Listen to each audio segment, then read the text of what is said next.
Hi everyone, I recently finished Sociology, a very short introduction, second edition by Steve Bruce, a sociologist of religion, professor of sociology at the University of Aberdeen, fellow of the British Academy, fellow of the Royal Society of Edinburgh, and author of dozens of books. This was one of the best books I've read yet in the very short introduction series.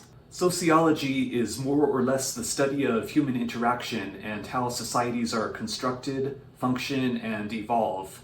The book makes it clear from the start that sociology is unlike other sciences, in that controlled experiments are not possible, nor ethical, and much of the understanding thus far comes from mere observation and inference.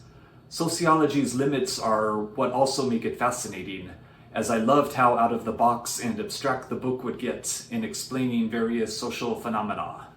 The book wasn't loaded with lexicon, nor was it generally hard to read.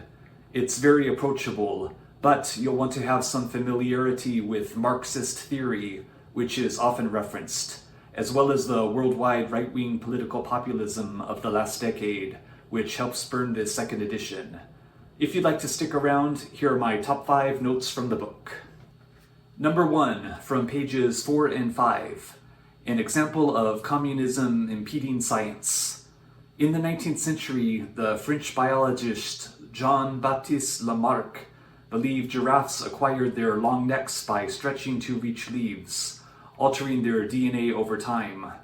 Later on, the theory of natural selection, which meant longer-necked giraffes had better access to resources and thus more mating opportunities, gained favor worldwide. However, leadership in the Soviet Union equated natural selection with capitalism and spent decades threatening scientists who promoted it. Number 2, from page 24. This one was kind of mind-blowing as I read it. The human need behind the formation of societies and roles. Many sociologists and philosophers throughout history have argued that various societies are constructed by people as a bee knows how to construct a beehive. Without some degree of rigidity and order to adhere to, the human mind would become overwhelmed by its possibilities. Number 3, from page 27. This is another mind-blowing part. The range and power of social constructions. Directly quoting from the book. Social constructions are viable only to the extent they are shared. Fabrications they may be, but if everyone believes them, then they are no longer beliefs. They are just how things are. A worldview that is shared by few people does not attain that solidity. It remains belief. If it is shared by very few or only one, it will be seen as madness. And I believe this has huge implications, especially for religion, politics, but also pretty much everything society is composed of, if you think about it.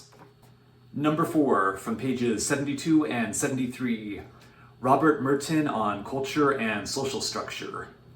In the 1950s, sociologist Robert Merton explained that the reason India had lower crime rates than the US, despite the extreme income gap, was due to the Hindu caste system, in which people who are in lower classes are taught by their culture to accept their position.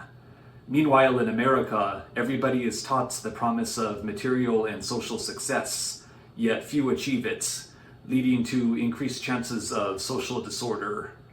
And while this is a very good theory, I want to take it with a grain of salt, because I didn't verify the crime statistics between India and the US relative to the population myself.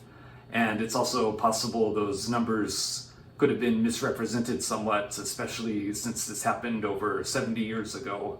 So this is very cool, but I'm not necessarily going to believe it. And number 5, from page 76, the Prosperous lawbreaker, or white-collar crime.